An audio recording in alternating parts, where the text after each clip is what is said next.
ಕಾಂಗ್ರೆಸ್ನ ಜೈ ಹಿಂದ್ ಕಾರ್ಯಕ್ರಮದಲ್ಲಿ ಗದ್ದಲ ಉಂಟಾಗಿದೆ. ಕಾರ್ಯಕ್ರಮದ ಆರಂಭಕ್ಕೂ ಮೊದಲೇ ಅಪಸ್ವರ ಕೇಳಿಬಂದಿದೆ. ಇಂದಿರಾ ಗಾಂಧಿ ಫೋಟೋ ಹಾಕಿದ್ದಕ್ಕೆ ಆಕ್ರೋಶಗಳು ವ್ಯಕ್ತ ಆಗಿದೆ. ಸರ್ಕಾರದ ವಿರುದ್ಧ ಮಾಜಿ ಸೈನಿಕರು ಕೆಂಡ ಕಾರಿದ್ದಾರೆ. ಇಂದಿರಾ ಗಾಂಧಿ ಯುದ್ಧ ಮಾಡೋದಕ್ಕೆ ಹೋಗಿದ್ರಾ ಅಂತ ಪ್ರಶ್ನೆಯನ್ನ ಮಾಡಿದ್ದಾರೆ. ಆಯೋಜಕರ ವಿರುದ್ಧ ಮಾಜಿ ಸೈನಿಕರು ಗರಂ ಆಗಿದ್ದಾರೆ. ಮಾಜಿ ಸೈನಿಕರನ್ನ ಸಮಾಧಾನ ಮಾಡಿದ್ದಾರೆ ನಾಯಕರು. ಟೌನ್ ಹಾಲ್ನಲ್ಲಿ ನಡೀತಾ ಇರುವಂತಹ ಕಾರ್ಯಕ್ರಮ ಇದು. ಮುಖ್ಯಮಂತ್ರಿ ಉಪಮುಖ್ಯಮಂತ್ರಿಗಳು ಸೇರಿ ಹಲವು ನಾಯಕರು ಭಾಗಿ ಆಗ್ತಾ ಇದ್ದಾರೆ. ಸಶಸ್ತ್ರ ಪಡೆಗಳಿಗೆ ಗೌರವವನ್ನು ಸಲ್ಲಿಸೋದಕ್ಕಾಗಿ ಕಾಂಗ್ರೆಸ್ ಆಯೋಜನೆ ಮಾಡಿರುವಂತಹ ಕಾರ್ಯಕ್ರಮ ಇದು. ಆದರೆ ಈ ಕಾರ್ಯಕ್ರಮದಲ್ಲಿ ಇಂದಿರಾ ಗಾಂಧಿ ಅವರ ಫೋಟೋ ಹಾಕಿರೋದಕ್ಕೆ ಮಾಜಿ ಸೈನಿಕರು ಕೆಂಡ ಕಾರಿದ್ದಾರೆ, ಆಕ್ರೋಶವನ್ನು ವ್ಯಕ್ತಪಡಿಸಿದ್ದಾರೆ.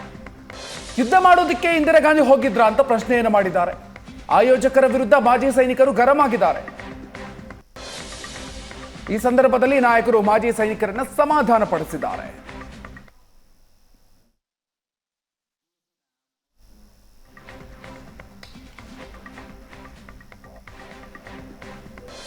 ಜೈ ಹಿಂದ್ ಕಾರ್ಯಕ್ರಮವನ್ನ ಕಾಂಗ್ರೆಸ್ ಹಮ್ಮಿಕೊಂಡಿದೆ. ಸಶಸ್ತ್ರ ಪಡೆಗಳಿಗೆ ಗೌರವವನ್ನ ಸಲ್ಲಿಸುವಂತಹ ಹಿನ್ನೆಲೆಯಲ್ಲಿ ಈ ಕಾರ್ಯಕ್ರಮವನ್ನ ಹಮ್ಮಿಕೊಂಡು ಬರ್ತಾ ಇದೆ. ಬೆಂಗಳೂರಿನಲ್ಲಿ ನಡೀತಾ ಇರುವಂತಹ ಕಾರ್ಯಕ್ರಮದಲ್ಲಿ ಈಗ ಗೊಂದಲ ಸೃಷ್ಟಿಯಾಗಿರೋದು. ಹೆಚ್ಚಿನ ಡೀಟೇಲ್ಸ್ ಕೊಡ್ತಾರೆ ನಮ್ಮ ಪ್ರತಿನಿಧಿ ಮಾರುತೇಶ್. ಇದೀಗ ನಮ್ಮ ಜೊತೆಗೆ ದೂರವಾಣಿ ಸಂಪರ್ಕದಲ್ಲಿ ಜಾಯ್ನ್ ಆಗ್ತಾ ಇದ್ದಾರೆ. ಮಾರುತೇಶ್, ಸಶಸ್ತ್ರ ಪಡೆಗಳಿಗೆ ಗೌರವವನ್ನು ಸಲ್ಲಿಸುವಂತಹ ಹಿನ್ನೆಲೆಯಲ್ಲಿ ಆಯೋಜನೆ ಮಾಡಿರುವಂತಹ ಜೈ ಹಿಂದ್ ಕಾರ್ಯಕ್ರಮದಲ್ಲಿ ಗೊಂದಲ ಸೃಷ್ಟಿಯಾಗಿರೋದು ಏನ್ ಕಾರಣ? ಕಾರ್ಯಕ್ರಮಕ್ಕೆ ಸಂಬಂಧಪಟ್ಟಂತೆ ಯಾವ ರೀತಿಯಾಗಿರುವಂತಹ ಸಿದ್ಧತೆಗಳಾಗಿತ್ತು, ಜೊತೆಗೆ ಯಾವ ರೀತಿಯಾಗಿರುವಂತಹ ಗೊಂದಲ ಅಲ್ಲಿ ಏರ್ಪಟ್ಟಿದೆ? ಮಧುಕರ್, ಇದು ಇಡೀ ದೇಶಾದ್ಯಂತ ಸುಮಾರು 15 ರಾಜ್ಯಗಳಲ್ಲಿ ಕಾಂಗ್ರೆಸ್ ಈ ರೀತಿಯಂತ ಜೈ ಹಿಂದ್ ಸಭೆಗಳನ್ನ ಆಯೋಜನೆ ಮಾಡ್ತಾ ಇದೆ. ಈ ಜೈ ಹಿಂದ್ ಸಭೆಗಳ ಸಂದರ್ಭದಲ್ಲಿ ಆಪರೇಷನ್ ಸಿಂಧೂರ್ನಲ್ಲಿ ಭಾಗಿಯಾದಂತಹ ಯೋಧರಿಗೆ ಒಂದು ನೈತಿಕ ಬೆಂಬಲವನ್ನ ಸೂಚಿಸೋದು, ಜೊತೆಗೆ ಕೇಂದ್ರ ಸರ್ಕಾರದ ವೈಫಲ್ಯಗಳ ಬಗ್ಗೆ ಪ್ರಶ್ನೆ ಮಾಡಬೇಕು ಅನ್ನೋ ಸಲುವಾಗಿ ಎಲ್ಲಾ ಕಡೆಗೂ ಈ ಸಭೆಗಳನ್ನ ಆಯೋಜನೆ ಮಾಡಲಾಗಿದೆ. ಅದರಂತೆ ಇವತ್ತು ಬೆಂಗಳೂರಿನ ಟೌನ್ ಹಾಲ್ ನಲ್ಲಿ ಈ ಸಭೆ ಆಯೋಜನೆ ಮಾಡಲಾಗಿತ್ತು. ಸಭೆಯ ವೇದಿಕೆಯ ಹಿಂಭಾಗದಲ್ಲಿ ಹಾಕಿದ್ದಂತ ಎಲ್ಇಡಿಯಲ್ಲಿ ಇಂದಿರಾ ಗಾಂಧಿಯವರ ಭಾವಚಿತ್ರವನ್ನ ಬಳಸಿದ್ರು. ಯಾಕಂದ್ರೆ ಇದು ಸೇನೆಗೆ ಕ್ರಮ ಆಗಿರೋದ್ರಿಂದ ಇದರಲ್ಲಿ ಪಕ್ಷಾತೀತವಾಗಿ ಬೇರೆ ಯಾವುದೇ ಪಕ್ಷದಲ್ಲಿ ಗುರುತಿಸಿಕೊಳ್ಳದೆ ಇರ್ತಕ್ಕಂಥ ಸಾಕಷ್ಟು ಜನ ಮಾಜಿ ಸೈನಿಕರನ್ನು ಕೂಡ ಆಹ್ವಾನ ಮಾಡಲಾಗಿತ್ತು. ಬೀದರ್ನಿಂದ ಹಿಡಿದು ಚಾಮರಾಜನಗರ ತನಕ ಇರ್ತಕ್ಕಂತಹ ಮಾಜಿ ಸೈನಿಕರನ್ನ ಈ ಸಭೆಗೆ ಕರೆಯಲಾಗಿದೆ. ಸೊ ಸಭೆಯ ಆರಂಭಕ್ಕೂ ಮುನ್ನ ಎಲ್ಇಡಿಯಲ್ಲಿ ಇಂದಿರಾ ಗಾಂಧಿ ಅವರ ಫೋಟೋವನ್ನ ಬಳಸಿದ್ದಕ್ಕೆ ಮಾಜಿ ಸೈನಿಕರು ಆಕ್ರೋಶವನ್ನ ವ್ಯಕ್ತಪಡಿಸಿದ್ರು. ಸೊ ಅದನ್ನ ತೆಗಿಬೇಕು ಅನ್ನುವಂತಹ ಪಟ್ಟನ್ನ ಹಿಡಿದ್ರು. ಆಗ ಕಾಂಗ್ರೆಸ್ ನಾಯಕರು ಮಧ್ಯಪ್ರವೇಶ ಮಾಡಿ ಅವರನ್ನ ಸಮಾಧಾನ ಮಾಡುವಂತ ಪ್ರಯತ್ನಕ್ಕೆ ಮುಂದಾದ್ರು. ಅಂದ್ರೆ ಇದು ಸೇನೆಗೆ ಗೌರವ ಸಲ್ಲಿಸುವಂತ ಕಾರ್ಯಕ್ರಮ ಆಗಿದೆ. ಈ ಕಾರ್ಯಕ್ರಮದಲ್ಲಿ ಅವರ ಭಾವಚಿತ್ರ ಬಳಸಬೇಕಾಗಿತ್ತ ಅನ್ನುವಂತ ಆಕ್ಷೇಪಗಳನ್ನ ಮಾಜಿ ಸೈನಿಕರು ವ್ಯಕ್ತಪಡಿಸಿದ್ರು. ಹೀಗಾಗಿ ಈ ವೇದಿಕೆಯ ಆಯೋಜಕ ಮತ್ತು ಈ ಕಾರ್ಯಕ್ರಮದ ಆಯೋಜಕರು ಮಧ್ಯಪ್ರವೇಶ ಮಾಡಿ ಅವರನ್ನ ಸಮಾಧಾನ ಮಾಡುವಂತ ಪ್ರಯತ್ನಕ್ಕೆ ಮುಂದಾದ್ರು. ಒಂದು ಗೊಂದಲ ಅಂತೂ ಸಹಜವಾಗಿ ಅಲ್ಲಿ ಏರ್ಪಟ್ಟು, ಯಾಕಂದ್ರೆ ಈಗ ಯಾವುದೇ ಪಕ್ಷಕ್ಕೆ ಇಲ್ಲದೆ ಇರ್ತಕ್ಕಂಥ, ಯಾವುದೇ ಪಾರ್ಟಿಯಲ್ಲಿ ಗುರುತಿಸ್ಕೊಳ್ದೆ ಇರ್ತಕ್ಕಂಥ ಸಾಕಷ್ಟು ಜನ ಸೈನಿಕರು ಈ ಕಾರ್ಯಕ್ರಮಕ್ಕೆ ಬಂದಿದ್ದಾರೆ. ಹಾಗಾಗಿ ಅವರಿಗೆ ಆ ಫೋಟೋ ಬಳಕೆ ಒಂದ್ ರೀತಿ ಆಕ್ಷೇಪಕ್ಕೆ ಕಾರಣ ಆಯ್ತು. ಮತ್ತು ಅವರಿಗೆ ಆ ಫೋಟೋ ಬಳಸಿದ್ದು ಸೂಕ್ತ ಅಲ್ಲ ಅನ್ನೋದು. ಯಾಕಂದ್ರೆ ಈ ಸೇನೆಗೆ ಗೌರವ ಸಲ್ಲಿಸುವಾಗ ಇಂದಿರಾ ಗಾಂಧಿಯವರ ಭಾವಚಿತ್ರವನ್ನು ಬಳಸಿದ್ ಯಾಕೆ? ಅವ್ರನ್ನ ಯುದ್ಧ ಮಾಡ್ಲಿಕ್ಕೆ ಹೋಗಿದ್ರ ಅನ್ನುವಂತ ಪ್ರಶ್ನೆಯನ್ನು ಕೂಡ ಕೆಲ ಮಾಜಿ ಸೈನಿಕರು ಎತ್ತಿದ್ರು.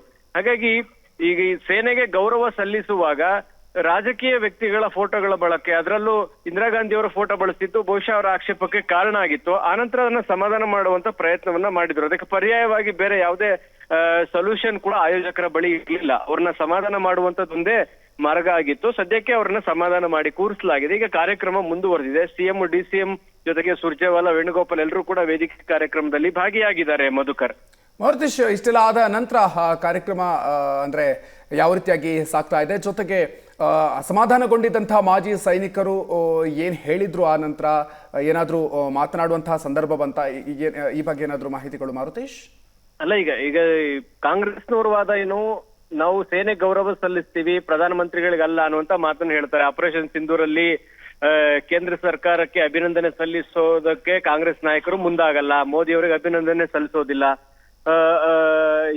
ಹೀಗಿರುವಾಗ ನಾವು ಸೇನೆಗೆ ಗೌರವ ಸಲ್ಲಿಸ್ತೀವಿ ಅನ್ನುವಾಗ ಸೇನೆಯ ಭಾವಚಿತ್ರ ಇರ್ಬೋದು ಅಥವಾ ಸೇನೆಯ ಚಿಹ್ನೆಗಳಿರ್ಬೋದು ಅದನ್ನ ಬಳಸಬಹುದಾಗಿತ್ತು. ಆದ್ರೆ ಇಂದಿರಾ ಗಾಂಧಿ ಫೋಟೋವನ್ನ ಹಾಕಿದ್ರಿಂದ ಸಹಜವಾಗಿ ಒಂದು ಗೊಂದಲ ಅಂತೂ ಏರ್ಪಟ್ಟಿತ್ತು. ನೀವು ಸೇನೆಗೆ ಗೌರವ ಸಲ್ಲಿಸಲ್ಲ ಅಂದಾಗ ಇಂದಿರಾ ಗಾಂಧಿ ಟೈಮಲ್ಲಿ ಆದಂತ ಯುದ್ಧಗಳಿರ್ಬೋದು, ಆಗ್ಲೂ ಕೂಡ ಸೇನೆಗೆ ಗೌರವ ಸಲ್ಲಿಸಬೇಕು, ಇಂದಿರಾ ಗಾಂಧಿ ಅವರ ಹೆಸರನ್ನ ಯಾಕೆ ಪ್ರಸ್ತಾಪ ಮಾಡ್ತೀರ ಅನ್ನುವಂತ ಪ್ರಶ್ನೆ ಸಹಜವಾಗಿ ಹೇಳುತ್ತೆ. ಸೊ ಅದೇ ಹಿನ್ನೆಲೆಯಲ್ಲಿಯೇ ಮಾಜಿ ಸೈನಿಕರು ಇವತ್ತು ಆಯೋಜಕರನ್ನ ಪ್ರಶ್ನೆ ಮಾಡಿದ್ದು. ಒಂದು ಕಡೆ ಕಾಂಗ್ರೆಸ್ನವರು ಆಪರೇಷನ್ ಸಿಂಧೂರ್ ಮಾಡಿದ್ದಿರ್ಬೋದು, ಪಾಕಿಸ್ತಾನ ಮೇಲೆ ಅಟ್ಯಾಕ್ ಮಾಡಿದ್ದಿರ್ಬೋದು, ಅದೆಲ್ಲದಕ್ಕೂ ಕೂಡ ಸೇನೆಗೆ ಗೌರವ ಸಲ್ಲಿಸ್ತಾರೆ. ಕೇಂದ್ರ ಸರ್ಕಾರಕ್ಕೆ ಆಗ್ಲಿ, ಪ್ರಧಾನ ಮಂತ್ರಿಗಳಿಗೆ ಆಗ್ಲಿ ಯಾವುದೇ ಕ್ರೆಡಿಟ್ ಅನ್ನು ಕೊಡೋದಾಗ್ಲಿ ಅಥವಾ ಅವ್ರಿಗೊಂದು ಅಭಿನಂದನೆ ಸಲ್ಲಿಸುವಂತ ಕೆಲಸವನ್ನ ಮಾಡಲ್ಲ. ಹೀಗಿದ್ದಾಗ ಇಂದಿರಾ ಗಾಂಧಿ ಅವರ ಭಾವಚಿತ್ರವನ್ನ ವೇದಿಕೆಯಲ್ಲಿ ಯಾಕೆ ಹಾಕ್ಬೇಕಾಗಿತ್ತು ಅನ್ನುವಂತ ಆಕ್ಷೇಪ ಸಹಜವಾಗಿ ಇಲ್ಲಿ ಬಂದಿದ್ದಂತಹ ಅಂದ್ರೆ ಯಾವುದೇ ಪಕ್ಷದಲ್ಲಿ ಗುರುಸ್ಕೊಳ್ದೇ ಇರ್ತಕ್ಕಂಥ ಮಾಜಿ ಸೈನಿಕರ ಆಕ್ರೋಶಕ್ಕೆ ಕಾರಣ ಆಗಿತ್ತು. ಸೊ ಅದನ್ನೇ ಅವರು ಪ್ರಶ್ನೆ ಮಾಡಿದ್ರು. ಆದ್ರೆ ಇದು ಬಹಳ ಅತಿರೇಕಕ್ಕೆ ಹೋಗ್ಬಿಡತ್ತೆ, ನಾಳೆ ಇದು ಮುಂದೆ ಕಾರ್ಯಕ್ರಮ ಶುರುವಾಗೋಕ್ಕಿಂತ ಮುಂಚೆನೆ ಈ ರೀತಿ ಆಗ್ಬಿಟ್ರೆ ಸಾಕಷ್ಟು ಗೊಂದಲಗಳು ಏರ್ಪಡುತ್ತೆ ಅನ್ನುವ ಕಾರಣಕ್ಕಾಗಿ ಅವರಿಗೆ ರಿಕ್ವೆಸ್ಟ್ ಮಾಡಿ ಯಾವುದೇ ರೀತಿಯಾದಂತ ಸಮಸ್ಯೆ ಮಾಡಬೇಡಿ ಅನ್ನುವಂತ ರಿಕ್ವೆಸ್ಟ್ ಅನ್ನು ಮಾಡ್ಕೊಂಡ್ರು. ಈಗ ಅದನ್ನ ಬದಲಾಯಿಸುವುದಕ್ಕೂ ಕೂಡ ಸಾಧ್ಯ ಆಗಲ್ಲ, ಯಾಕಂದ್ರೆ ಈಗಾಗಲೇ ಅಲ್ಲಿ LED ಯಲ್ಲಿ ಹಾಕ್ಲಾಗಿದೆ. ಅದಕ್ಕೆ ಪರ್ಯಾಯವಾಗಿ ಬೇರೆ ಯಾವುದೇ ರೀತಿಯಾದಂತಹ ಪೋಸ್ಟರ್ಗಳನ್ನು ಕೂಡ ಅವರು ರೆಡಿ ಮಾಡ್ಕೊಂಡಿರ್ಲಿಲ್ಲ. ಹೀಗಾಗಿ ಅದು ಗೊಂದಲ ಆಗೋದು ಬೇಡ ಅನ್ನುವ ಕಾರಣಕ್ಕಾಗಿ ಅವರಿಗೆ ವಿನಯಪೂರ್ವಕವಾಗಿ ಮನವಿ ಮಾಡಿಕೊಂಡು ಈ ಕಾರ್ಯಕ್ರಮವನ್ನ ನಡೆಸ್ಕೊಡೋದಕ್ಕೆ ಅವಕಾಶ ಮಾಡಿಕೊಡಿ ಅಂತ ಕೇಳ್ಕೊಂಡಿದ್ರು. ಅದರಂತೆ ಈಗ ಕಾರ್ಯಕ್ರಮ ಮುಂದುವರೆದಿದೆ. Madhukar, okay, thank you Marutesh ಡೀಟೇಲ್ಸ್ಗೆ. ಇದು ಕಾಂಗ್ರೆಸ್ನ ಜೈ ಹಿಂದ್ ಕಾರ್ಯಕ್ರಮದಲ್ಲಿ, ಜೈ ಹಿಂದ್ ಸಭಾ ಅನ್ನುವಂಥ ಕಾರ್ಯಕ್ರಮದಲ್ಲಿ ನಡೆದಿರುವಂತಹ ಗೊಂದಲದ ದೃಶ್ಯಗಳು. ಕಾರ್ಯಕ್ರಮದ ಆರಂಭಕ್ಕೂ ಮೊದಲೇ ಅಪಸ್ವರ ಕೇಳಿಬಂತು. ಯಾಕಂತಂದ್ರೆ ಇಂದಿರಾ ಗಾಂಧಿಯವರ ಫೋಟೋವನ್ನ ಹಾಕಲಾಗಿತ್ತು. ಅಂದ್ರೆ ಆರಂಭದಲ್ಲಿ ಇದು ಒಂದು ರಾಜಕೀಯ ಏತರ ಕಾರ್ಯಕ್ರಮ ಅಂತ ಕಾಂಗ್ರೆಸ್ ಹೇಳ್ಕೊಂಡು ಬಂದು ಈ ರೀತಿಯಾಗಿ ಇಂದಿರಾ ಗಾಂಧಿಯವರ ಫೋಟೋವನ್ನ ಹಾಕಿರೋದಕ್ಕೆ ಮಾಜಿ ಸೈನಿಕರು ತಮ್ಮ ಅಸಮಾಧಾನವನ್ನು ವ್ಯಕ್ತಪಡಿಸಿದ್ರು. ಕಾರ್ಯಕ್ರಮ ಆರಂಭಕ್ಕೂ ಮುನ್ನವೇ ತಮ್ಮ ಅಸಮಾಧಾನವನ್ನು ವ್ಯಕ್ತಪಡಿಸಿದ್ರು. ಯುದ್ಧ ಮಾಡೋದಕ್ಕೆ ಇಂದಿರಾ ಗಾಂಧಿ ಹೋಗಿದ್ರ ಅಂತ ಆಯೋಜಕರ ವಿರುದ್ಧ ಮಾಜಿ ಸೈನಿಕರು ಗರಂ ಆದಂತಹ ಘಟನೆಗಳು ಕೂಡ ಆಯಿತು. ಸೊ ಅದಾದ ನಂತರ ಅವರನ್ನು ಸಮಾಧಾನ ಪಡಿಸಿದ್ದಾರೆ. ಸೊ ಇದೀಗ ಕಾರ್ಯಕ್ರಮ ಆರಂಭ ಆಗಿದೆ. ಮುಖ್ಯಮಂತ್ರಿಗಳು, ಉಪಮುಖ್ಯಮಂತ್ರಿಗಳು ಸೇರಿ ಹಲವು ನಾಯಕರು ಈ ಕಾರ್ಯಕ್ರಮದಲ್ಲಿ ಭಾಗಿಯಾಗಿದ್ದಾರೆ. ಜೈ ಹಿಂದ್ ಕಾರ್ಯಕ್ರಮದಲ್ಲಿ ಆಗಿರುವಂತಹ ಗೊಂದಲ ಇದು. ಭಾರತ ಪಾಕಿಸ್ತಾನದ ವಿರುದ್ಧ, ಪಾಕಿಸ್ತಾನದಿಂದ ಬಂದಂಥ ಉಗ್ರರ ವಿರುದ್ಧ ಆರಂಭದಲ್ಲಿ ಕಾರ್ಯಾಚರಣೆ ನಡೆಸಿರುವಂತಹ ಆಪರೇಷನ್ ಸಿಂಧೂರ, ಇದರಲ್ಲಿ ಭಾರತದ ಸಶಸ್ತ್ರ ಪಡೆಗಳು ನಡೆಸಿದಂಥ ಕಾರ್ಯಾಚರಣೆ, ಇದೆಲ್ಲದರ ಹಿನ್ನೆಲೆಯಲ್ಲೂ ಕೂಡ ಕಾಂಗ್ರೆಸ್ ಪಕ್ಷ ಈ ಒಂದು ಜೈ ಹಿಂದ್ ಸಭಾ ಕಾರ್ಯಕ್ರಮವನ್ನು ದೇಶಾದ್ಯಂತ ಆಯೋಜನೆಯನ್ನ ಮಾಡಿದೆ. 15 ರಾಜ್ಯಗಳಲ್ಲಿ ಜೈ ಹಿಂದ್ ಕಾರ್ಯಕ್ರಮವನ್ನು ಹಮ್ಮಿಕೊಂಡಿದೆ. ಸೊ ಈ ಒಂದು ಸಂದರ್ಭದಲ್ಲಿ ನಡೆದಿರುವಂತಹ ಗೊಂದಲ ಇದು. ಇಂದಿರಾ ಗಾಂಧಿಯವರ ಫೋಟೋವನ್ನು ಹಾಕಿರೋದಕ್ಕೆ ಮಾಜಿ ಸೈನಿಕರು ತಮ್ಮ ಅಸಮಾಧಾನವನ್ನು ವ್ಯಕ್ತಪಡಿಸಿರುವಂಥ ಘಟನೆ ಆಯಿತು.